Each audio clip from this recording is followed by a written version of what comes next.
स्वागत है आपका हमारे चैनल पर। दिल्ली के मुख्यमंत्री अरविंद केजरीवाल के द्वारा लगाए गए दिल्ली के एलजी के सक्सेना पर आरोपों का आज दिया गया है एलजी की तरफ से जवाब। आपके लिए बता दें कि दिल्ली में तमाम कामों को लेकर दिल्ली के मुख्यमंत्री और एलजी के बीच में रार जो है वो खत्म होने का नाम नहीं ले रही है। कल मीटिंग के बाद भी अरविंद केजरीवाल ने तमाम आरोप जो है वो दिल्ली के उपराज्यपाल वी सक्सेना पर लगाए और उन्हीं का जवाब आज उपराज्यपाल की तरफ से दिया गया है, जिस पर उन्होंने आपत्ति जताते हुए अरविंद केजरीवाल को कहा है कि पहले वो दिल्ली की समस्याओं पर काम करें। और इसी के साथ उन्होंने कहा है कि अरविंद केजरीवाल के द्वारा लगाए गए आरोप जो हैं वो जनता को गुमराह करने वाले हैं। दरअसल आपके लिए बता दें कि दिल्ली के एलजी वी सक्सेना ने केजरीवाल के आरोपों को खारिज किया है। उन्होंने कहा कि सुप्रीम कोर्ट पर और सुप्रीमेसी पर केजरीवाल के आरोप सरासर गलत हैं। वो जनता के सामने ध्यान भटकाने के लिए ऐसा बयान दे रहे हैं। एलजी वी सक्सेना ने केजरीवाल को दिल्ली की समस्या पर ध्यान देने की सलाह दी और कहा कि वो संविधान, संसदीय कानून और सुप्रीम कोर्ट के जजमेंट के अनुसार काम करे। ये तमाम जो बातें हैं ये सख्त शब्दों में अरविंद केजरीवाल से दिल्ली के एलजी वी सक्सेना की तरफ से की गई है, क्योंकि दिल्ली में तमाम मुद्दों को लेकर अरविंद केजरीवाल लगातार निशाना दिल्ली के एलजी पर साध रहे हैं। चाहे फिर वो मामला सरकारी टीचर्स को यूरोपियन कंट्री फिनलैंड भेजने का हो या फिर दिल्ली में तमाम कामकाजों से जुड़े मामले हो, जहां या फिर एमसीडी के चुनाव यानी कि एमसीडी में महापौर के चुनावों के समय पर दिल्ली के एलजी वी सक्सेना के द्वारा 10 पार्षदों का मनोनीत करना हो। इन तमाम चीजों को लेकर अरविंद केजरीवाल ने कल एक बार फिर से यानी कि पहले मीटिंग की गई, मीटिंग के लिए समय भी खुद अरविंद केजरीवाल ने दिल्ली के एलजी राजनिवास से मांगा था उनसे मीटिंग करने के लिए, और मीटिंग के बाद भी मसला जो है वो नहीं सुलझता हुआ दिखा। जिस तरीके से अरविंद केजरीवाल ने प्रेस कॉन्फ्रेंस करके एलजी के ऊपर आरोप लगाए और कहा कि चुनी हुई सरकार को दरकिनार किया जा रहा है, हम सरकारी टीचर्स को फिनलैंड भेजना चाहते हैं, पर एलजी ने उस फाइल को 2 बार रोक दिया। और इसी के साथ कहा गया कि जो भी फैसले लिए गए हैं कोर्ट के फैसलों के अनुसार नहीं लिए गए हैं। राज्यपाल के पास गया था, मैं संविधान की कॉपी लेकर गया था। इसी के साथ उन्होंने ये भी कहा कि डीजीपी के सारे स्टॉप कंस्ट्रक्शन बंद है, मोहल्ला क्लिनिक में टेस्ट बंद है, बिजली बंद है, हॉस्पिटल स्टाफ की सैल तनख्वाह बंद है, ओल्ड पेंशन, डीटीसी पेंशन बंद है। और अफसर कहते हैं कि एलजी की तरफ से ये ऑर्डर दिए गए हैं। एलजी साहब ने फिनलैंड की टीचर्स ट्रेनिंग की फाइल 2 बार रोक दी है। वो कह रहे हैं कि इसकी कॉस्ट बेनिफिट एनालिसिस क्या होगी, क्या एक फौजी 50,000 में अपनी जान की कॉस्ट बेनिफिट एनालाइज करने लगा तो ना मैं बचूंगा ना एलजी बचेंगे। इस तरीके से तमाम बातें जो हैं और आरोप कल अरविंद केजरीवाल के द्वारा लगाए गए थे एलजी यानी कि एलजी वी सक्सेना पर लगाए गए थे, और उसका भी जवाब राजनिवास की तरफ से ट्वीट कर खुद दिया गया था और कहा गया था कि फिनलैंड में जो टीचर्स को भेजने की तैयारी आम आदमी पार्टी सरकार कर रही है उस प्रस्ताव को अस्वीकृत नहीं किया गया। इस तरीके से जो करारा जवाब है वो भी कल राजनिवास की तरफ से अरविंद केजरीवाल सरकार को दिया गया था ट्वीट करके। और उन्होंने ये भी कहा था कि राज्यपाल ने शिक्षकों को प्रशिक्षण के लिए फिनलैंड भेजने का प्रस्ताव अस्वीकृत नहीं किया है। इस तरह का कोई भी बयान पूर्वाग्रह से ग्रसित और गुमराह करने वाला है। सरकार को केवल इस प्रशिक्षण कार्यक्रम का कॉस्ट बेनिफिट एनालिसिस करने और पूर्व में यह प्रशिक्षण पा चुके शिक्षकों की प्रभावशीलता का आकलन मात्र करने की सलाह दी गई है। साथ ही सरकार को एक सुझाव भी दिया गया कि भारत में जो ऐसा प्रशिक्षण देने वाले संस्थान हैं उन्हें लेकर भी विचार किया जाना चाहिए।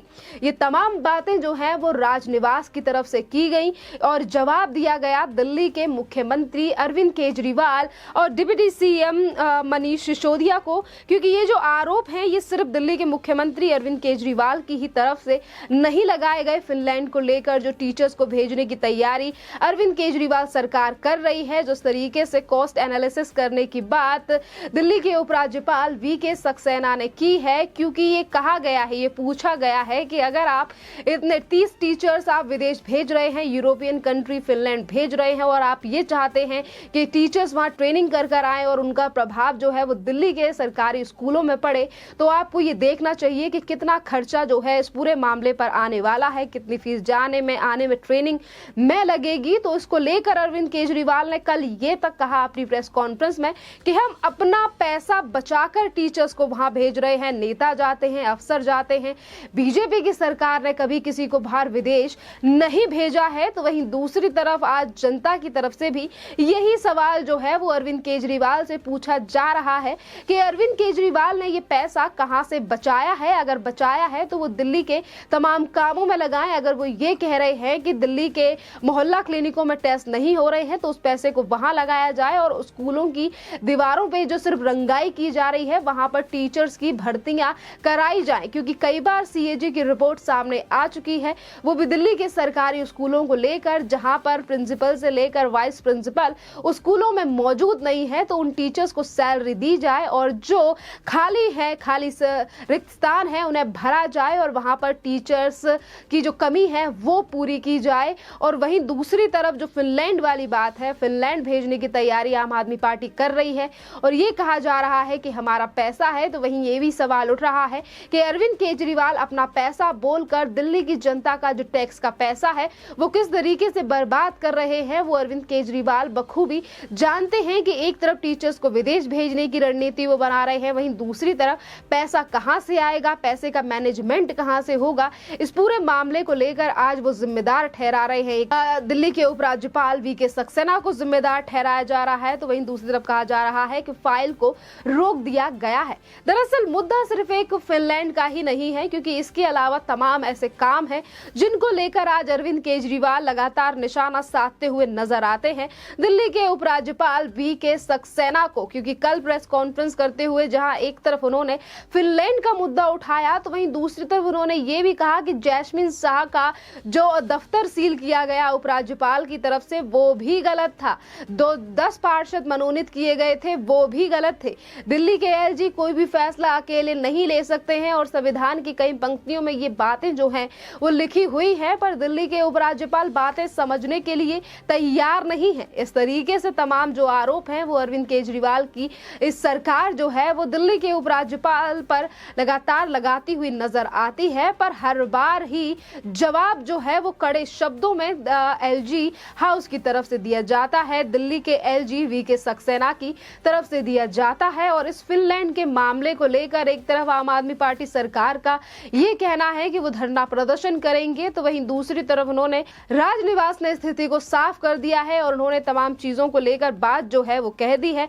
अब जो फाइनल कॉस्ट है उसके एनालिसिस को लेकर भी आम आदमी पार्टी सरकार की बौखलाहट सामने आ रही है और इसीलिए सवाल उठाए जा रहे हैं कि अरविंद केजरीवाल सरकार के नेता जो हैं वो बस यही कहते हुए नजर आ रहे हैं कि फाइनल कॉस्ट के एनालिसिस करने की बात क्यों की गई है, आखिरकार इस तरीके से ब्यौरा क्यों मांगा जा रहा है। अगर एक फौजी अपनी कॉस्ट का एनालिसिस करने लगा तो ना मैं बचूंगा ना ही तो एलजी बचेंगे, या इस सेना के ऊपर कहीं ना कहीं राजनीति की जा रही है सिर्फ इस मामले को लेकर कि अरविंद केजरीवाल से उस पैसे का हिसाब मांगा जा रहा है। फीस जिस तरीके से पैसा जो है वो इस पूरे प्रोजेक्ट में लगने वाला है, चाहे फिर वो मुद्दा कोई भी हो, दिल्ली के मोहल्ला क्लिनिक हो या फिर इसके अलावा तमाम ऐसे काम हैं जिनमें अरविंद केजरीवाल सरकार के द्वारा कोई भी एनालिसिस करके जो खर्चा है वो नहीं बताया जाता। और जब खर्चे की बात आती है तो कभी सीएजी की रिपोर्ट में ये चीजें साफ होती हैं कि पैसा आधा यानी कि काम में लगाने की वजह एडवर्टीजमेंट में लगाया गया है। और शायद इस बार इसी बात का डर है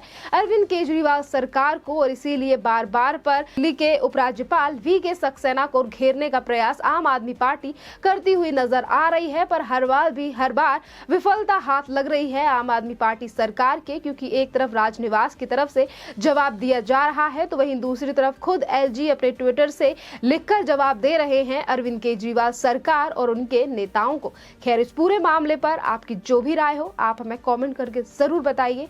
धन्यवाद।